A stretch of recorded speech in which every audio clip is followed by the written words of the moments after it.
Well, good afternoon. So I would like to start by asking you all a question.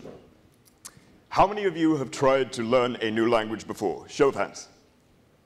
Oh, outstanding, that's most of you. How many of you have succeeded? That's where a lot of hands go down, I know the feeling. Well, whether you've succeeded in learning a new language or you are still trying, you are not alone. There are approximately 1.2 billion people learning a new language around the world. The vast majority of them are learning just one language in particular, a language spoken by everyone in this room. That's right, about 800 million people are learning how to speak English. And many of them are doing it to get out of poverty. The reason for this is simple. In most countries, you can earn between 25 and 100% more just by knowing English. But what about the other 400 million people? Why are they learning a new language? Well, I ask these questions because I am part of a team that is trying to make language education free for everyone in the world. It's called Duolingo, and we have more than 300 million people using it to learn a new language for free. So that means that we actually have one of the largest data sets of language learners in existence. And we have studied millions of people spanning every single country on the planet. Our researchers created this map, and it shows us the most popular language to learn in each country around the world.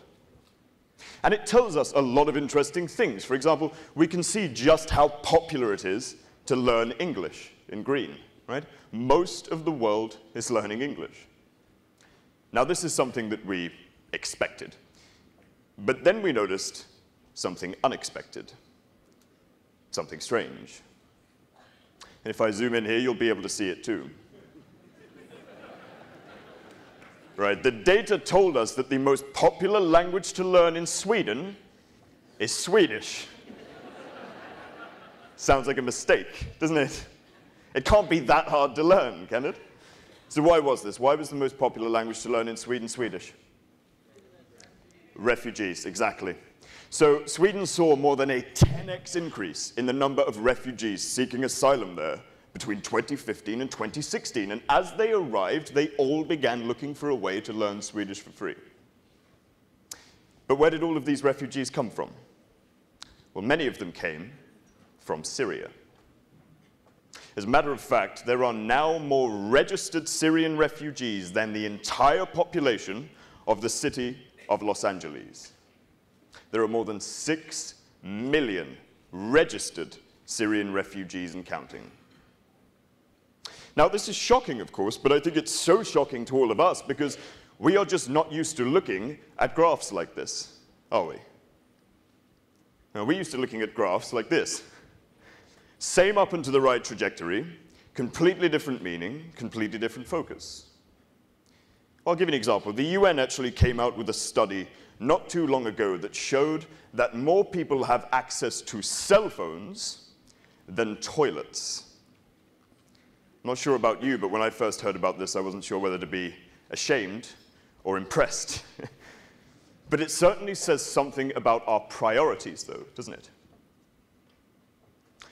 Well, when I first heard about it, and I wasn't sure whether to be impressed or ashamed, I was reminded after a little while that we've actually had thousands of people over the years write us letters and emails to tell us their stories of using technology, cell phones, to better their lives and get themselves out of difficult circumstances. Here's one of them, I'll read it to you. It says, "Learning German was a necessity for me to advance in my career and broaden my options beyond Syria. Living in a country torn by a hideous war and daily terrible news can be unbearable, but Duolingo always found its ways to lift up my spirit." They deserve much more credit than we do, obviously, but we've received many letters just like this one. And when we discovered what was going on over in Sweden, we decided that simply replying to these letters and publishing our research was not enough.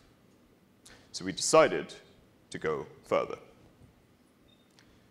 much further, actually, about 6,000 miles further to be exact. So we traveled from the United States to the Middle East to find and meet the people that had been writing to us. Our journey begins here in Gaziantep, just over the border from Syria in Turkey. Here are our photos from the journey.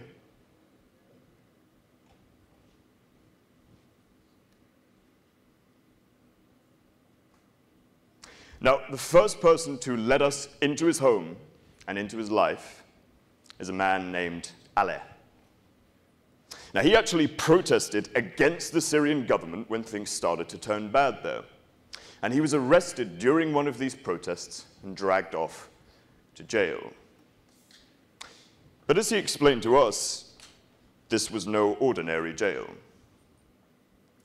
Now, he said that he was placed in a small cell with 50 other men, so small and so crowded that they had to sit balled up with their knees to their chests, unable to stand up, and unable to speak for 1 whole year.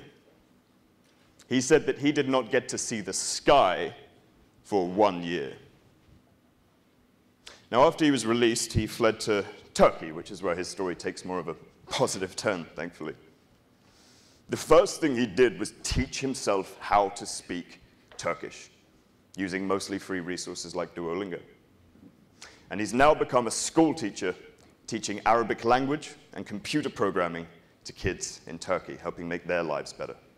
And he's doing much better, as you can see there. Now, next up is a remarkable lady named Noor.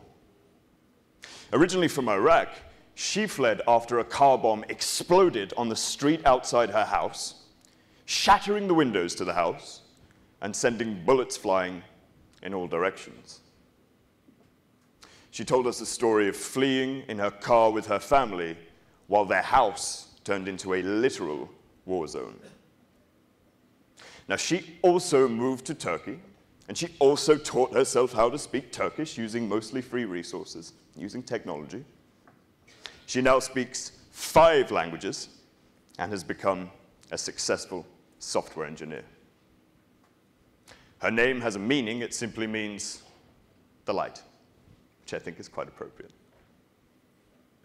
Now, I have just one more story for you today, and it comes from the final stop on our journey.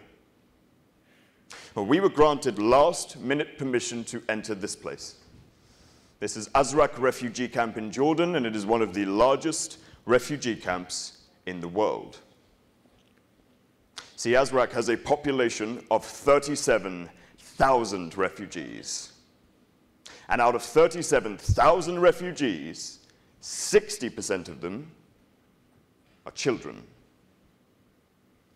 As I'm sure you can imagine, this was a very difficult place for us to gain access to. And even once our team was inside, they were very hesitant about how much they were willing to show us. See, they didn't really understand why we had come there. And after a little while, we found out why they were so worried about us being there. Well, it turns out that Azraq refugee camp actually uses Duolingo to teach their refugees English. This is excellent. So why would they be worried about us being there, of all people, right? It turns out that they were worried that we might have come to sue them for copyright infringement because they were putting our logo on the certificates that they gave to refugee students for completing these language courses. They were very relieved when we told them that that's actually not why we had come there and that they could keep doing that. They introduced us to this young man. This is Mahmoud, and Mahmoud has been at Azraq refugee camp since he was a child. He's 15 years old now. When his family fled Syria, they had to move between more than 30 different towns before they arrived at this refugee camp. 30 times they moved before they found somewhere safe. Now, we were introduced to Mahmoud because he is just completely obsessed with his education. He's obsessed with learning and technology. And we asked him what he would say if he could send a message to everyone in the United States. Which is a very risky question, to be honest. It's a risky question to ask anybody, but he did a great job. He said this. He said, "I want them to know about me that I never gave up with the war circumstances that we are in." He said, "I love to learn so that life would continue." That's how he thinks about his education, about technology, and about his future. Now, we met many countless people on this journey, and as they led us into their homes and their lives, slowly but surely those charts became faces, and those data points became people. And they all seemed to have just one thing in common. They were not learning a new language to earn 25% more or to get a better job. No, they were learning a new language to survive. You see, for them, learning a new language actually represented a chance at a new life. It was a chance for them to find home again. So all of this left us with just one final question. What do we do about all of this? What do we do with everything we've learned? We decided to turn the footage from our journey into a documentary for the whole world to see. The documentary is called Something Like Home, and we released it on World Refugee Day 2018. It's since been watched by more than 1 million people around the world, and it promotes the United Nations Refugee Council petition. This is a petition that asks the governments of countries around the world to make sure that all of the refugees in their country get access to a free education. So as we go forward, we're building our product not just for the 300 million people we're proud to serve, but for all 1.2 billion people learning a language around the world, and for all of the reasons that they're doing it. We think we can make a positive impact in their lives. And the same thing goes for all of you. Because in today's highly connected world, for better or worse, and whether you realize it or not, your work is going to have an impact far beyond what you could ever imagine for it. And while you won't always get to decide who is getting impacted by your work, you do get to decide how they are impacted by your work and what work you choose to do as a result. Because for all you know, their very future could be in your hands. Thank you very much.